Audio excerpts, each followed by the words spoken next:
This is Philosophy versus Improv, where two sages try to teach each other a thing or two, and maybe you, the audience, get something out of it as well. This is Bill Arnett, an improv diamond, but a philosophical lump of carbon. This is Mark Linsenmeyer, a philosophy rough, in which the diamond might be, because really the rough encompasses all the diamonds, so it's sort of... Can you have a diamond without the rough? I don't think you can.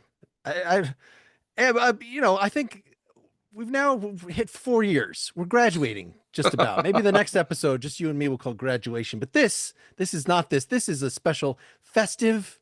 It's not a sad event. We have 2 returning guests for another team party episode. Tim, introduce yourself. Hi, I am a philosophy acorn, meaning maybe with the potential to grow to more. And an improv sapling? Is that fair to say, Bill? I've done a little growth. I can withstand some wins, but surely more to go. Perhaps not a, downtown Savannah mighty oak, but something between sapling, I think. And too kind, a sturdy birch. There we go. So Tim was our first guest on this show. And then another past guest who hasn't had a second turn yet and was one of our favorites. Introduce yourself, Anthony, please. Hi, I am Anthony. I am an improv human first, but also I do love philosophy, probably ever since I watched my first sci-fi show or picked up my first comic. And actually, both of you are on Pretty Much Pop, and Anthony was on it twice. So we know the deal. People, my audience knows you. I don't know about Bill's audience. Bill's audience is the Hello from the Magic Tavern audience. And Tim was actually the one who referred me to Bill when I reached out to Tim through that association. It's a web. It's a web. Yes. Yeah. You also have a lot of Magic Tavern people on here too, so that's all works out. 3/4, Matt. I mean, Mark, you'll get the call at some point, and then this can be a 100% Magic Tavern podcast.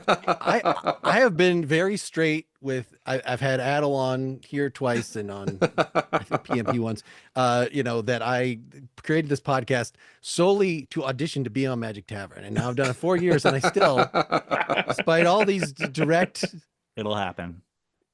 Yeah. We'll see. I did get to be on the Hitchhikers one, the Hitchhikers and Appetizers. So that was that was at least we'll get you a walk on, get you a featured extra on the tavern. I'm not sure how we figure that one out, but we can make that promise. Yeah. Yeah. We're not recording this, are we? Yes. Oh yes. So we have we're outnumbered. I'm outnumbered not only in not being a Magic Tavern person, but not being the native improv person. That typically with these team play things, we've had one returning philosopher, one returning improviser. But then we also have a bunch this season that's just like 2 people that come together that are from the improv world or from the philosophy world, maybe have a podcast together. So we're mixing things up a little, and yet pretty much I just thought this would be the most fun combination of people that I could conceive of. I agree. So live up to that. Now, Mark, I think you'd be proud of me. I want to demonstrate a little bit of what I've learned about philosophy. Okay, please. The ship of Theseus, I believe, is a famous philosophical. The ship of Theses. Yes. Yeah. Theses. It's not Theseus. It's made of just a giant mound of feces. Oh, feces. Gross. Mark, yes, gross. Come on. I'm trying to be serious here. One. Okay. Yes. The ship of Theseus. This is the show we're guesting on. But the idea is that you got a ship in a museum or something, and you repair it. And over the years, you end up repairing all of it to the point that all of the original material is now repair material. So is it even the thing that it's supposed to be that it originally was? Correct. That's it, right? I've got that right, Mark? I mean, yes. And you're right that this was originally the Grateful Dead, and Jerry Garcia died and was replaced by somebody, and then blah, blah, blah. Well, then if everyone gets replaced. And then I talked to Bruce Hornsby, who was at one point a Grateful Dead member, and now I've replaced the other members of Grateful Dead with you guys. So we're kind of just like one thing. Get this. Before we started recording, Tim had mentioned that he uses a particular home soda water system. And Anthony was like, just so you know, there's maybe some, some difficulty. There's some, the owners may not be the nicest people. And you may be some boycott there. You may want to, there's maybe some cancel energy around some of this. Well, get this. My father-in-law also used the same soda water purveyor home soda water system. He hacked it and changed it to such a degree using parts from the hardware store that he can refill it not by going to this company, this evil capitalistic company, but by going to his local paintball supplier to get certain gases in order to use. So is it even, if you were to hack your system, Tim, would that mean that your conscience is clear? I can't. This was such a complete degree of me hoping that you would just say, I did a quick search and that company isn't problematic at all. No. And instead, I get the lengthy instructions on how I have to MacGyver my own home soda system. Like, guess what? Instead of this easy answer, I'm going to give you a bunch of homework. Like, I'll send you the links. Don't worry. But I just want to know, will that clear your conscience? Would that clear help you sleep better? Yes. Okay. Yes. If I were to do that, I'm going to think about it. I'm going to grapple with what I'm okay with. Okay.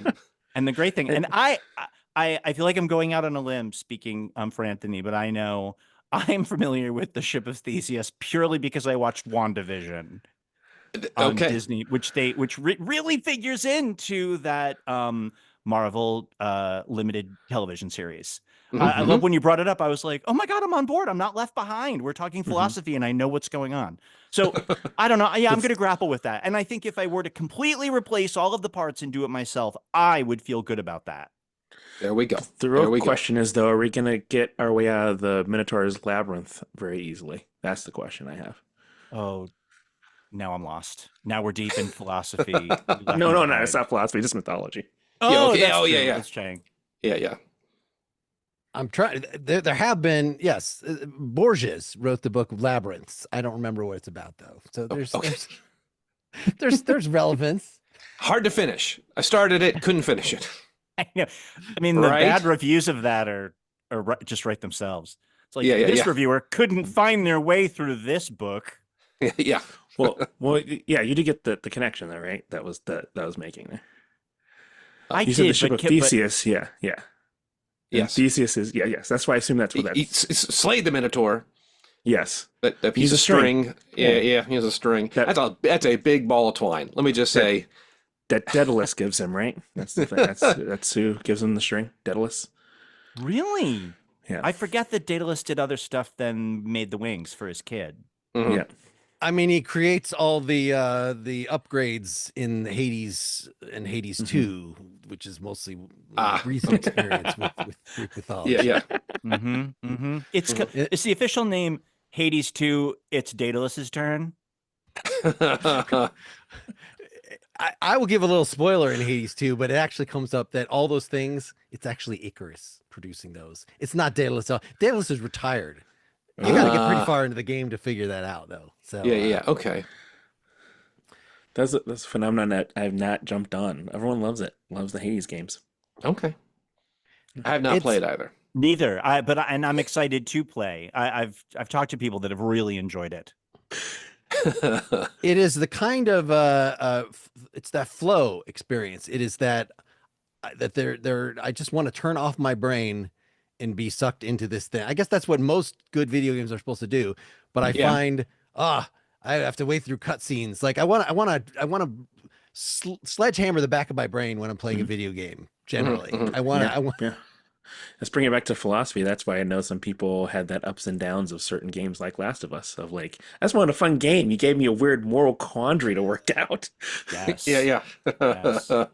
It's fun finding like people online who are able to beat video games without killing anyone. I don't know if you've seen some of those things where it's like, I made it all through Left 4 Dead without killing anybody, or a Last of Us or whatever it is without negotiating their whole way through. Sometimes there's a glitch you got to use, or there's a it's not always quite so easy, but it's fun when you see that.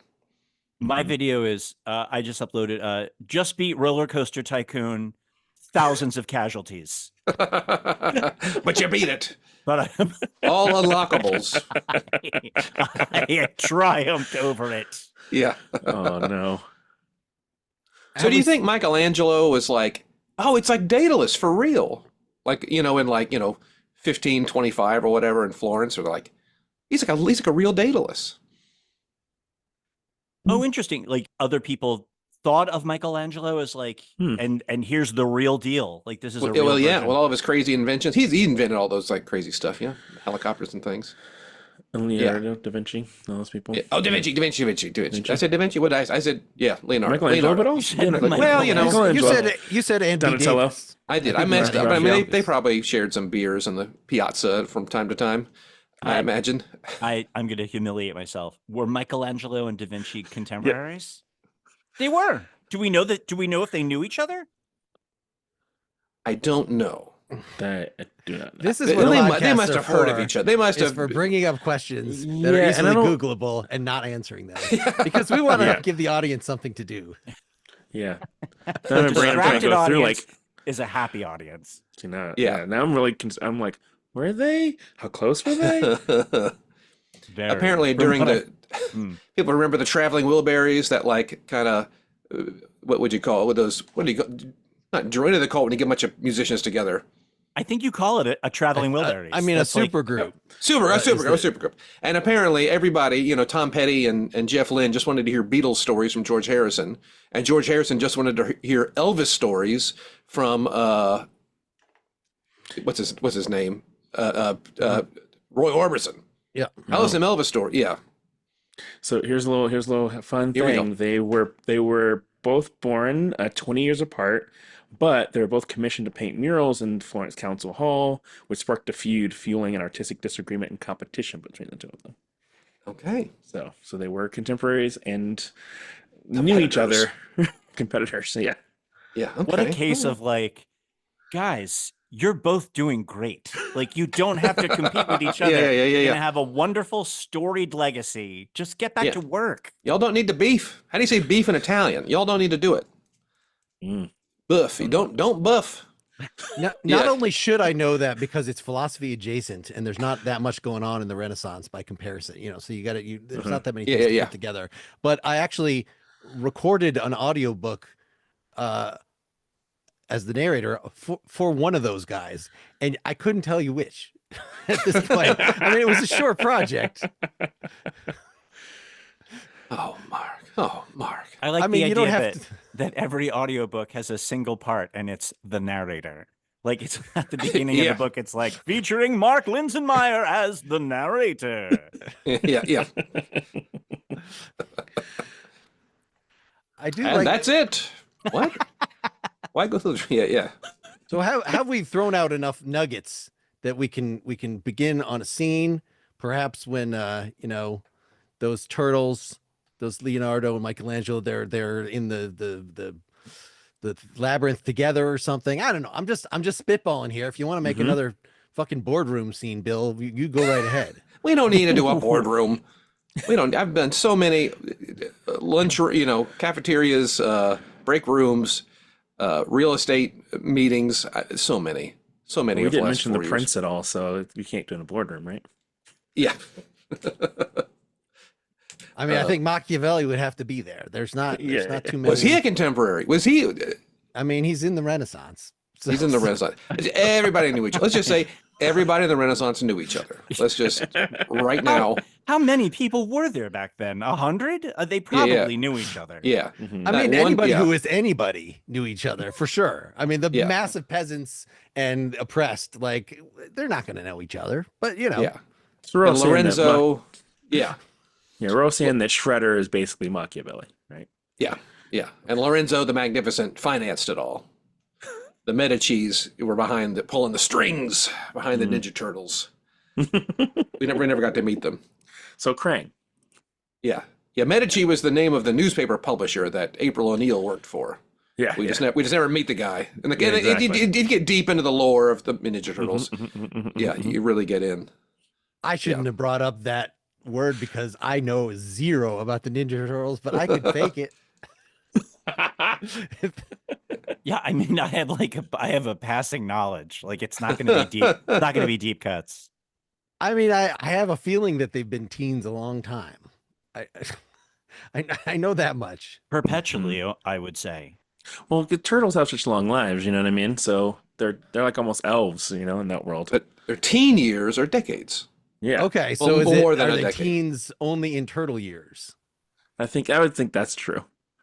Do they you live get in- if I'm- into like, are they that kind of turtle that lives to be like 800 years? Did they I ever mean, talk about like what They exactly? never say, yeah. Like they're I mean, it kind of they're just like because they're lab turtles, so you don't really know. Yeah. You know. All their friends are Cowabunga, gonna die. Live fast and die young at age 290. Yeah. I mean, I just what's coming to mind is I liked Finding Nemo. I thought it was a fun movie, but honestly, the turtles to me just seem very sort of like pedantic and like, hey, dude, now I'm going to give you healthy parenting advice. And I was like, this Mhm. doesn't feel like a character anymore. It From a feels like stoner turtle? What? I know, not classically like the most involved, careful parent. It just to me, and you know, I don't have kids, but I was like, okay, yeah, we get it. Cool. You listen to them, support them. Can we get back to like the adventure? And Yeah. am I wrong? Is Darwin's turtle still alive? Isn't that a thing? What? Darwin's Like, actual turtle. Charles Darwin? Frank Darwin. Yeah. I feel like the Darwin turtle like it was alive not into like the 21st century. I feel like that's true, but Wow. it's like because it's a tortoise that like Yeah, lives yeah. like for hmm 200 something years. I feel like that might be because it definitely was alive going into like the late 20th century for sure. Well beyond Mr. Darwin. Correct.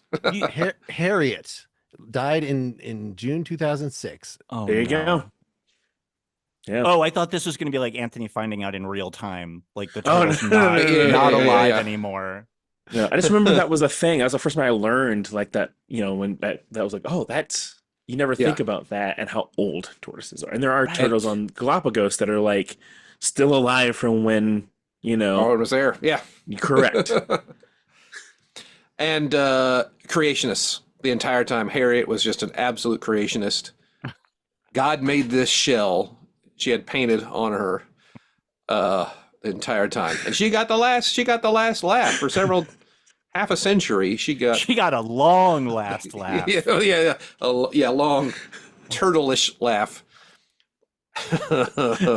Well done, Harriet. You Those fly that noises, flag. that noise. Yeah, exactly. Yeah. It's like, shut up. Stop doing that. 100 years ago, listen to this turtle laugh. Are you kidding? Am I right in remembering that Harriet spoke at Darwin's funeral and just totally, it was just like humiliating for him. It was like, and if he were around now, he'd want us to think about everything that God has provided for us today, all the beautiful, natural design things that, like, let's all remember this was all made, no evolution, thanks everyone for coming. Just really wrecked the event. Yeah. A little bit of a bender. Turtles can't hold their booze. Oh. So No. the metabolism is so slow, just half a beer, and she's 3 sheets to the wind. Right. A mess for a month. For a month. Yeah. Took that long for that turtle liver to plow through all that booze. Yeah.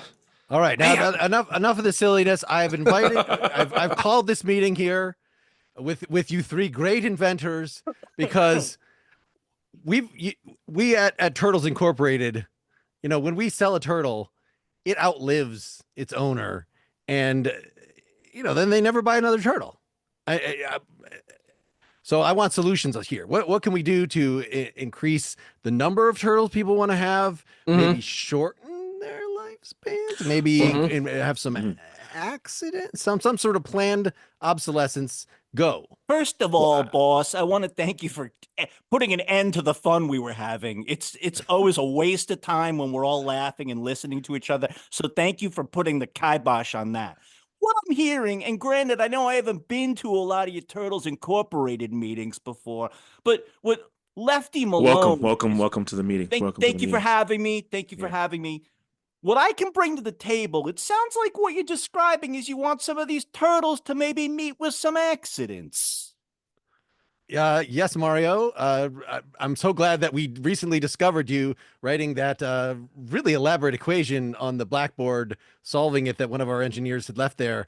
So we're really happy to have you in with your giant brain in the room with us. When I was walking down that hallway and I saw that chalkboard that said turtle plus alive too long equals less money equals question mark, and I just drew a little turtle with an X through it at the end, I felt like I kind of solved something. Yes, that's Fermi's paradox. I mean, it persisted for over 80 years, longer than the life of many hurdles.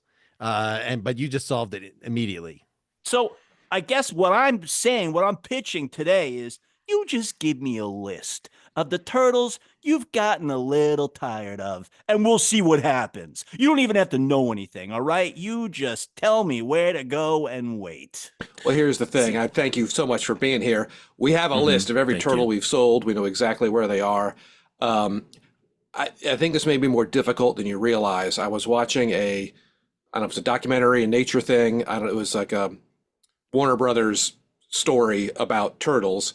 Apparently, they can pull themselves into their shells, and they've got all kinds of resources in there, beds and refrigerators and things inside their shells. So it ain't just, the polka dot boxer shorts. They've got so I don't know what you have in mind, but I think this may be a tougher customer than you realize. They're going to be prepared.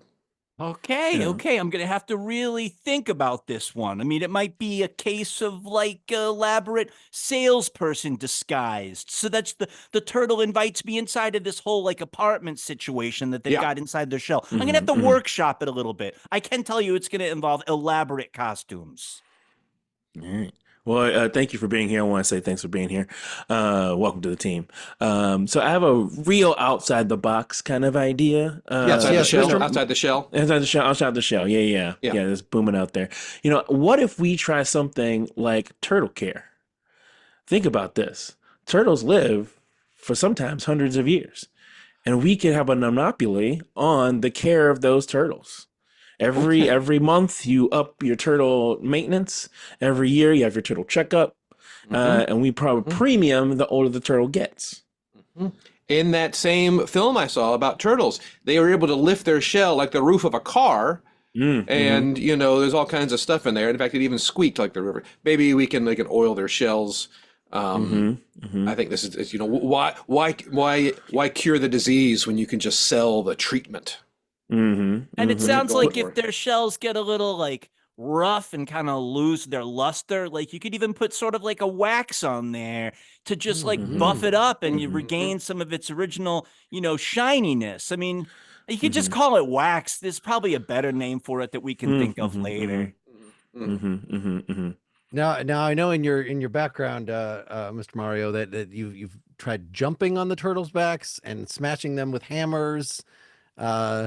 I mean, can we hear more about that sort of approach? What you were thinking there? I don't like to talk about that so much. That was actually when I had a significant other who was taken from me by a real rogue and just set up an incredibly elaborate, ongoing and profitable, really entire universe that just involved me going through a lot of rigmarole to get her back. I think I saw a TV show about this. I saw a TV show. A lot of versions. Some of them a little bit of a miss. Other ones do well. Yeah, she's from Georgia, right? She is. She is beautiful, sweet. You might say juicy. Just a real lovely woman. And the child of royalty. It's true. Yeah, I mean, she's got it all, basically. You can see what... I think you were in that TV show I saw about this. I don't know if it was a documentary or what it was. It appeared to be animated more so than live action. But I think I saw you, Mario, hit a turtle in such a way that it sucked its arms and legs inside of its shell, and then you could just kick it, and it would skittle across the ground. That was probably wax. I bet that shell was adequately waxed to get it to zoom across the ground. it takes a lot of study, but I mean, you talk about them drawing their legs inside and going into a whole little living quarters situation. You jump on them just right. Yep, the legs, the arms go in. You can kind of kick it anywhere. You can ricochet it off of things. Again, it takes a lot of work. I did a few years of like summer, camp and learning this skill, but it's weird. They function as weapons. There are times I'm almost like homing missiles. I don't understand all the science, but they can do a lot. Oh yeah, right. that's great. I was very distracted. I never really watched the show that much, but I know every time the every episode came on, there was a cool rap that played at the beginning, so I just loved it. Yeah, it was really fun. Yeah, that sounds familiar. I enjoyed that as well. Word up to you. Word up to you. Word up to all of us. So what are the possible upgrade, to justify the ongoing turtle care? I mean, we could sort of put out iterations that this is turtle 3.1.4.2.6.8, kind of get in, really get a lot of points in there. But besides the waxing, like, is there any actual tangible benefit apart from the additional numbers, which customers always appreciate? Just at some point we'll use letters too, Yeah. I was gonna say quick. If I could piggyback onto that idea when you were saying all the like 1.4 point, what, like, we could even just start adding like words that feel good, like towards like years down the line. It's like turtle care Flagstaff, where you're like, okay, I don't know what that means, but I need to buy it, I guess. Yeah. What I would say, maybe if we choose a place where turtles are from, and every time we move to a different place that turtles are from, like, this is turtle care 15.5 Galapagos, and then like here's I love that turtle care 18.9 Madagascar. Turtle care 20.4.3 sewers. Now, Mark, let's be honest. We sell turtles for a living. That's what we do. I'm more of a numbers guy. I'm not going to lie, than I am turtle. I've seen some programs about turtles, not a ton. Do you know? I wish you would be a little more involved with the product itself. That's why, I made. Sure. Like I said, I've been watching some documentaries on television, mostly animated ones, but I've learned a lot about turtles. Do you know what a turtle's perfect diet is? Of course you don't. Nobody does until we say we do. Until we say we do. Your turtle's nutrition. I mean, we have to guilt people. Like, if you get your turtle's going to live for 500 years. If you get it eating turtle McDonald's now, it's barely going to make it to 450. If anything, we and of course we sell these supplements. We sell the nutritional packages. Like the pet food. Suddenly you got to go to your pharmacist to get pet food. The fancy pet foods. We got to get that for turtles. No one knows. No one knows the nutritional needs of a turtle. All right, because they can't talk. So we're kind of controlling the vertical right now. So you're saying, right? We're controlling the vertical. I love it. Let's get some more buzzwords in here, y'all. Let's control the vertical. Can we disrupt the vertical? Well, I think we disrupt the horizontal to drive business to the vertical. Sorry. I was way off. This platform is shaking. I'm going to climb this ladder. Someone's throwing barrels at me. Oh no. I better grab this hammer and smash these barrels. It all fits. They're on fire now. Exactly. Exactly. Just to be orthogonal a little, maybe to enhance the they say you are what you eat. So if you want your turtle to be more turtle-ish, then the way that we could sell more turtles is to sell turtles to be the food of turtles. Now, I don't want to be involved in that. Wow. But, if you get a big turtle and a little turtle. Wow. Talking like Soylent Loggerhead over here. Is that what we're talking about? I'm just saying it's a pretty tender meat. Well, tell me you guys haven't, when you're going home, sometimes you just pocket a couple turtles to cook. Oh, in the microwave? Yeah. I mean, the vending machines that you have right by the exits of all your building make it difficult not to. I can't say it occurred to me before seeing like press here and just a bag fills with turtles. So, I mean, I'll probably try it leaving later today. Well, this is the kind of thing that we had rolled out very recently to try to sell more turtles, because just selling them as pets the famous pets or meat sign in that movie. I think that was in the Mario movie, pets or meat. Yeah. So something like that. Seems like the general way the industry is moving. I mean, that's just following the trends. Well, this is just where we're bitten again by these things growing so slow. I mean, you want to be a cow is ready to harvest for beef after 3 or 4 years, but a turtle, we got to wait. Got to grass feed that thing for a decade. Well, the real question is, do you care about if it's grown? You know what I mean? Like the most tender meat sometimes, veal, chicken tenders.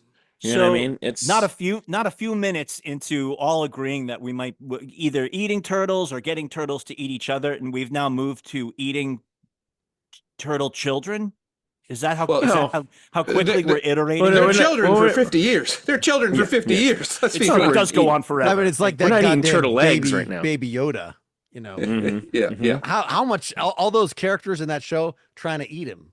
That's why they're trying to get him. Yeah, how was it Baby Yoda was a way to get away with all this horrible behavior, and people loved it when he's eating animal eggs. That's that's right. That's right. There's a whole hilarious subplot where he's trying to eat children, if I remember correctly. Yeah, because he is a kid too. You know what I mean? It's like kids eating kids. Really is all framing. I guess I'm more okay with eating infant turtles now. So we as humans, because our lifespan is comparatively shorter, we are all children compared to turtles. Therefore, us eating turtles, even a human of advanced age, is ipso facto adorable. I agree with that. I think now that's philosophy right there. If I know anything from Warner Brothers, yeah. We also have just to keep costs down, because you're right, the turtles do grow at a very slow pace. We sort of have a ship of Theseus thing where we might, as a turtle grows to a certain size, then we kind of remove one of its legs and put some sawdust in there. We put some, so it becomes, we get extra material out of each turtle that you could sort of take several parts of a turtle, fill them out with some fillers, we call them. And then you have 4 different portions, but this is all just, again, we need people to purchase these things. Having more supply is not quite enough. Turtles will fuck a lot. I mean, we've all seen that. Slowly, but they will. Yeah. They drag it out. Yeah. Boy, the videos I've seen of this, they go on forever. But they seem like they really enjoy it. You know what I mean? They really get into it. Good for them. Good for them. Now, I don't want to be the naysayer in the room and bring up anything bad or downer, but we have to also worry about our competition. You know what I mean? There's a lot of hairs being sold out there. Yeah, and that they started on the pets or meat thing quite a few years earlier. So yeah, and they just got the endless supply of meat. And they grow fast, and they make a lot. It's a much better. I hate to say it, but I think that's the market we should have been in. Well, see again, this the sort of ship of Theseus approach. You get a turtle, you get most of the turtle, you add some hair. Eventually, you could take off the rest of the turtle, add more hair, and you could still sell it as turtle, because it it has a continuity with the original. Where does it stop being a turtle? Yeah, exactly. Some Franken turtle. Never. Okay. Well, I would be ready to volunteer to go into any sort of hair factory to, if you want me to grab some of them. But I got to say, they have this very upsetting habit of just dressing up like these gorgeous, voluptuous women. And I'll be damned if I don't fall completely in love with these characters. The moment I meet them, they they pull the rug out from under me. So I don't know. I'm not reliable in that situation. Yeah, I saw that right after the turtle thing. I saw that one with a rabbit that would put on female clothes. Yeah, and then but they put on a basketball jersey. Then woo! Oh Got yeah, me. They're multi-talented. Very versatile. We may have put our money on the wrong horse here. Those rabbits, they do a lot. Yeah. I mean, I recall I was hunting rabbits, and rabbits, Mark, rabbits. Sorry, I keep saying that wrong a little bit. It's kind of offensive to rabbits. You know what I mean? Yeah, and I go to the hole, but then it's like is it a basketball net? And then there's all the it's like these Looney Tunes are going. Sorry, this is just I'm getting this is about dream descriptions. And then next thing you know, once you got into the crosshairs, it's duck season. Oh, wow. And you can't even go hunting. What he was describing was rabbit season. I think he meant rabbit season. No, but then it's duck season. That's what I'm saying. Right, but right now we're talking about rabbit season. Well, yes, but what flummoxed him was the fact it was that immediate switch over to duck season. It's really you never know. confusing. That flips around. The sign flips around. Yeah, it flips around like your bill might flip around to the back of your head. Exactly. You get a really sharp Well, that's blow. another thing. I mean, if we're going to get into other animals that we probably would not want to be dealing in, it would be ducks, which they seem indestructible. That's the thing. You shoot them in the face, their bill spins around, and they shake it off. It's uncanny and unsettling. So I don't want to be, again, the naysayer or the weird person here calling up the negative stuff, but, I just feel Please do, Mr. Machiavelli. Yeah. I was a little worried that maybe we might be becoming a little bit animalists here right now. But you're coming up with monsters and, really being, really pushing out kind of stereotypes about different animals, and I just want to make sure that we all know that we are not those kinds of people. You know what I mean? Like I don't want to make sure that, none of us. We all I consider Martians part of the animal kingdom, so I feel like I'm open-minded like that. They can all play on the same team. I mean, is that address your? I have seen some of these ducks in other documentaries, also on this Warner Brothers companies make fantastic documentaries. Some of these ducks seem to be struggling with mental illness, and we shouldn't make fun. They're jumping around, bouncing off the ceiling and whatnot for our entertainment, quote unquote. I mean, what is it? I think that's the right. It's the right attitude. We need to be careful. That's why we removed all uses of the word wacky from our advertising over 15 years ago. I mean, that's how long we have been advanced on this issue. Yeah. And that's why I work for this company still. Where are we with wascally? Is that still being used? Because I'd call it problematic. I'm new to this industry, but it doesn't seem in the clear.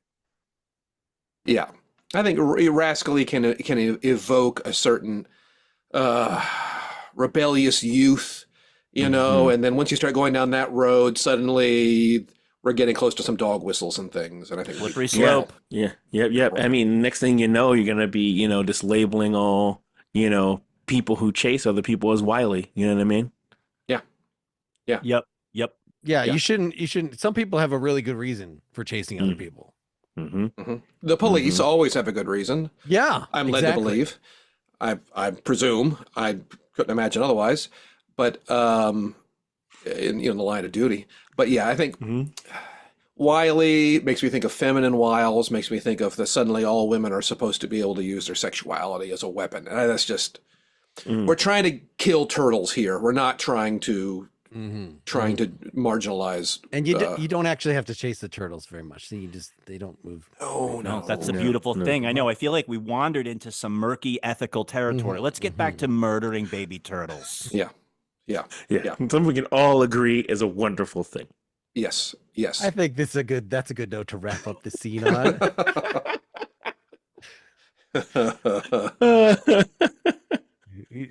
That was a boardroom, but yet taken to new areas outside the shell. I bet that was actually closer to what actually happens in some boardroom meetings than we would like to care to. Yeah. More mustache twirling.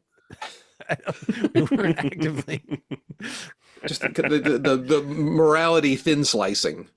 And trying to plot the ship down some circuitous route in order for everybody to sleep at night. Meanwhile, making money hand over fist. Yeah. Clearly, we're not the problem, right? We're not the problem. We're not the problem. We couldn't be the problem. In fact, we're facilitating a solution by causing a problem.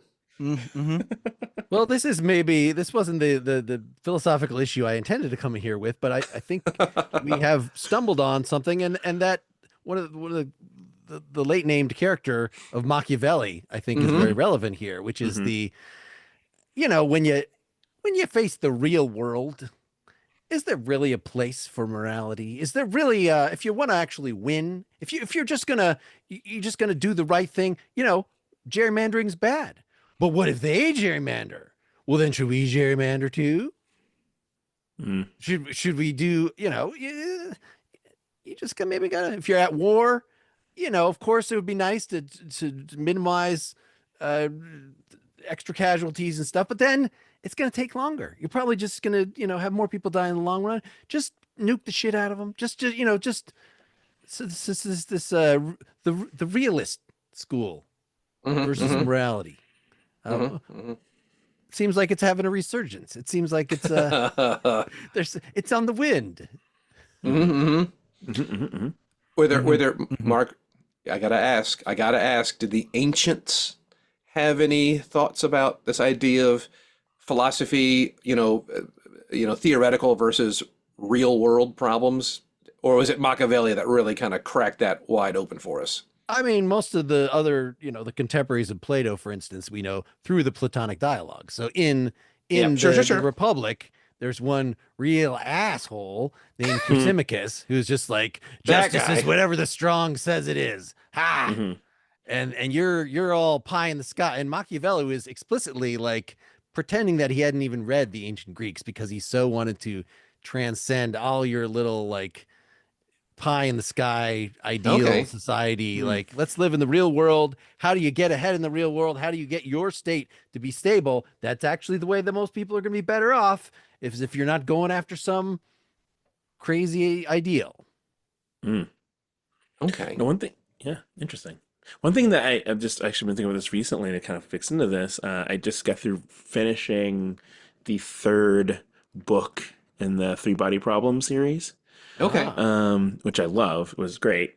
But there's and not to give anything away for people who haven't read it, but there's a really interesting thing about the dark forest idea of the universe and the idea that you're either trying to hide yourself because when you have a little light people want to kill you or destroy you because it's easier just to take you out versus letting you grow up to eventually destroy them, right?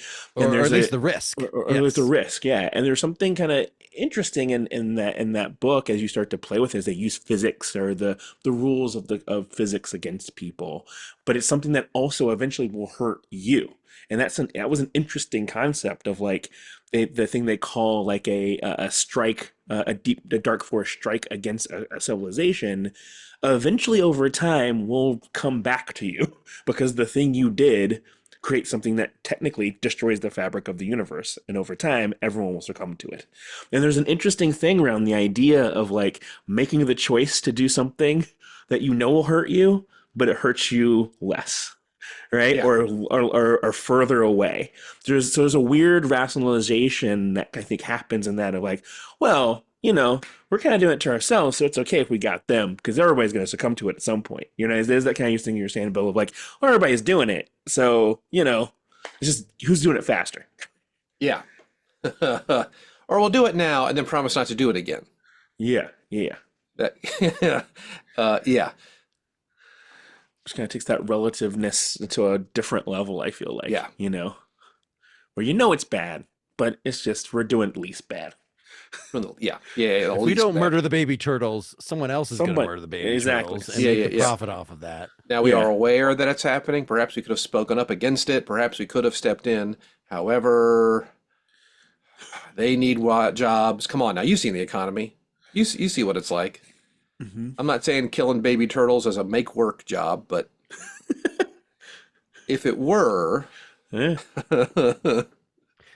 I do like we yes brought up the idea of Hades, and Hades is one of the only video games that makes it conscious that, hey, you're doing the same goddamn thing over and over and over again, and it's always going to end pretty much the same way. same So way. Mhm. Sisyphus comes in as a character, to that this is, so I feel like this making Mario smash turtle after turtle with his hammer, or step on them and kick them away, or whatever he's doing in the various games. You know, is this some sort of purgatory for him? Like what's going? Yeah, there's a there's a nice Mario Sisyphus parallel there that I think you could explore. Just no matter Yeah. what I do, it The seems princess is in another castle. Yeah. right, Yeah. right. More turtles to kick. Uh, uh, I do like, now you mentioned stability, Mark. Is that something, did he use that word, that Yes, concept? he claimed that what he was recommending was for the ultimate good of everyone, because you just don't want instability. I mean, it's the same kind of idea in this like the balance of power, which is Yeah.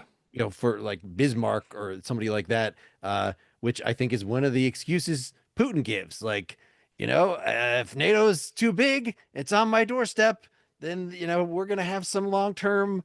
I don't know if that's his Yeah. stated reason for this, but that's so we could attack unilaterally somebody that's not in itself an immediate threat to us because of this sort of long-term worry Yeah. about.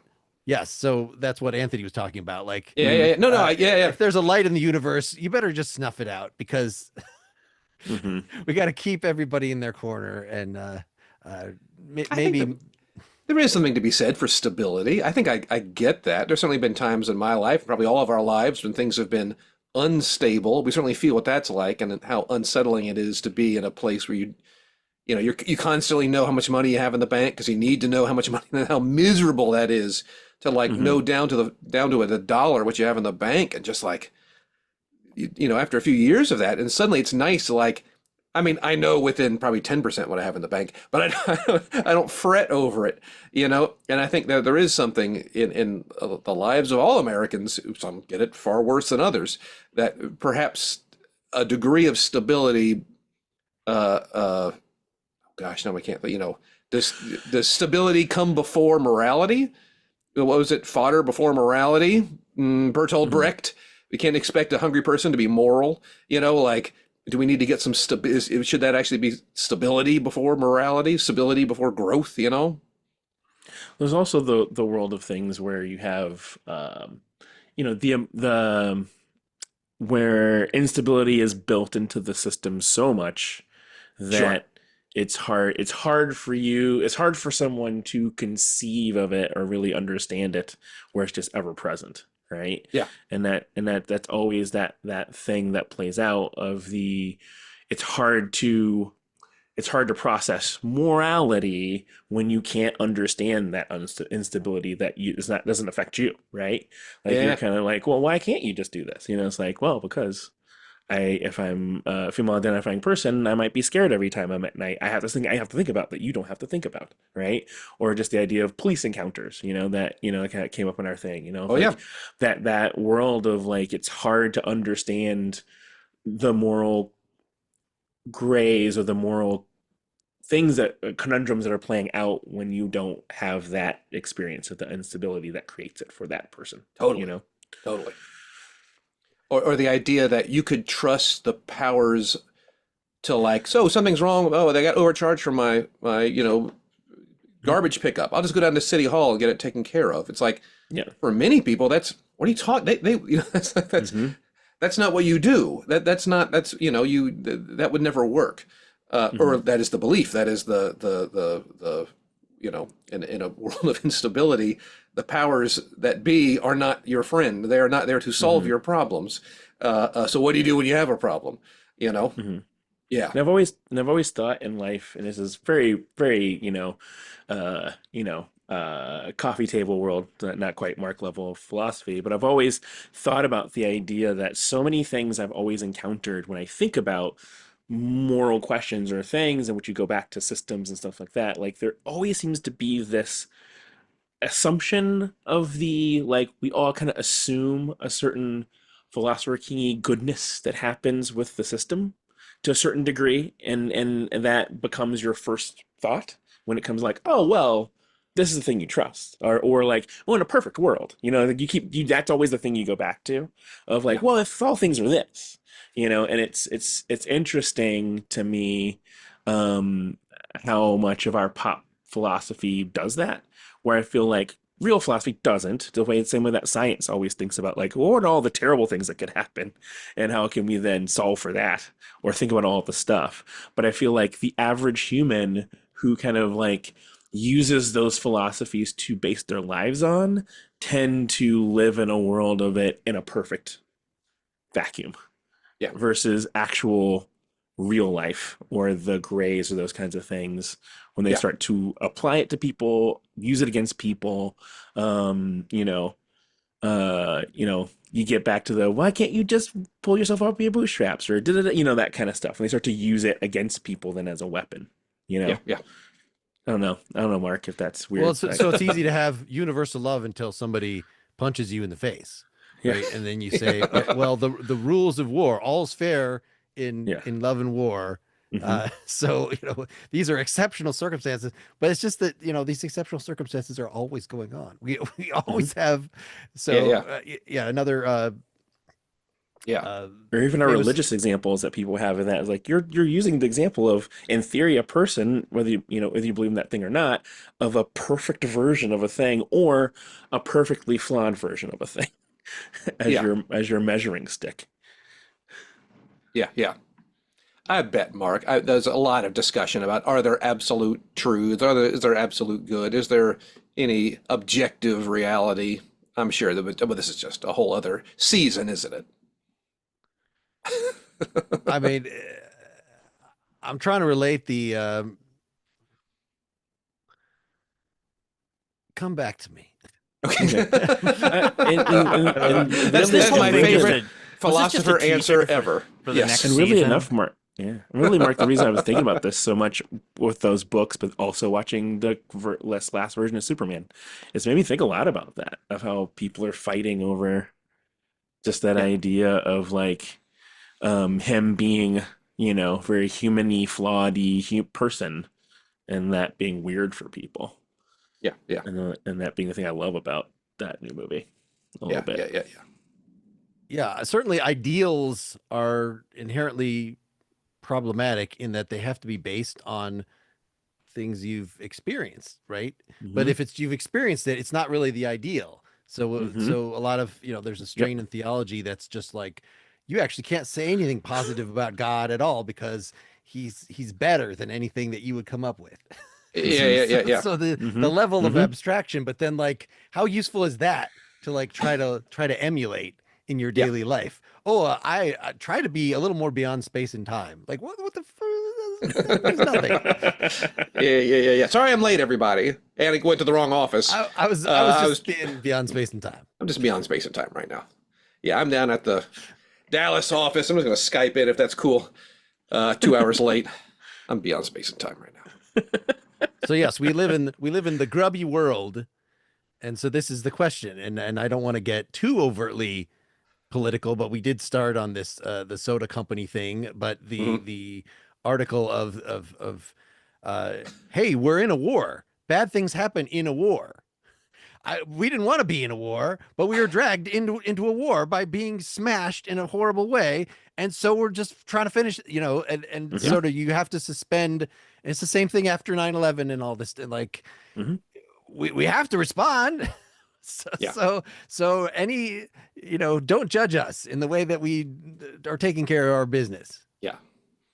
Well, it's kind of applying the rules of nation states to non-nation states, to peoples, and not, I'm going to say that World War II was consenting, but everybody did fill out the paperwork in a weird sort of way. There were declarations made and bodies, gavels were pounded. And in that regard, I'm better saying that's a war more so than war on terror, war on immigration, war on these non-declared police actions. I don't think all is fair in love and war and police actions. How about that? You can be quite unfair in those things. Yeah. What did we learn today, everybody? Anything exciting? Should we have a quick scene just to finish off? To actually be the last thing we say to each other is to be in character. I have to pick up my son from high school. All right. So we won't do that. We'll Yeah. And that's an absolute. Look at that. That is We're an looking absolute. for absolutes. Yeah. The time where you have to pick up someone from high school is an absolute. Yes. Well, as a way of saying goodbye, I will. That was actually going to be my topic. Was Okay. what farewells are for. What did we even want out of each other, such that we say goodbye? Is it important to say goodbye? No. I'm gonna say I like my favorite thing now is the moment you're like if you're at a party or a gathering and you realize you're kind of losing momentum or you're just like your energy Yeah, is yeah. dropping. The best of it already happened. Like that's what you're gonna remember. I'm such a big fan of, and that's why in a moment I'm just gonna log off and never talk to any of you again. No, but like I've The really Irish goodbye the is what they call that. liberation. I find the liberation of just being able to think when I'm done, I'm just gonna leave. It doesn't belabor the moment anymore. You end up having this forced last interaction with people that sometimes is like the bookend that you then think about, which is always going to be like diminishing returns from whatever the best of the evening was. So Mhm. I'm a big fan of like we already had our best. This isn't unless you feel like someone's going to be hurt. If you don't, if it's like I looked around and you were gone, then it's like good. Go find them and whatever. Yeah, yeah, But yeah. I'm a big fan of like and in my mind it's not rude, it's really just like we had our great time, why kind of drag it out or cling to it? I'm out, and then I'll see you again soon. Oh, I is my like answer. that. I like that. Thank you, Tim. And if you don't, then And you I just went first, so lie. if you want I can pick up your son from high school. There we go. There we go. Hi, I'm a stranger. Wait, let me finish. Whoa, Let me whoa, whoa. finish. Yeah. I'm a good one. Okay. All right. All right, Well, y'all. This was a blast. It was a super fun. So nice seeing you all again. And Mark, Yeah. always fun. Always having a good time. Mhm. And as I will be stepping away for a little bit, I've got some grad school I'm doing and some other fun projects and things. And but I hope I'm always welcome, at least for a phone call, Mark, now and again. Presumptuous. I hope that I am Wow. that I'll have an excuse to talk to all of you in a recorded medium, but even not. Indeed. I would be open to an unrecorded interaction, as rare as that is. Are we? Did Come- you just say we're all going on ominous vacation goodbye. together? Is that what's happening? Yeah. Okay. All right. Do we all need to log off at the exact same time? 3, 2, 1, Yes. log off. Is that what we're going to 3. do? Bye, audience. 3, Bye, 2, everybody. I should sell my soul. Bankrupt.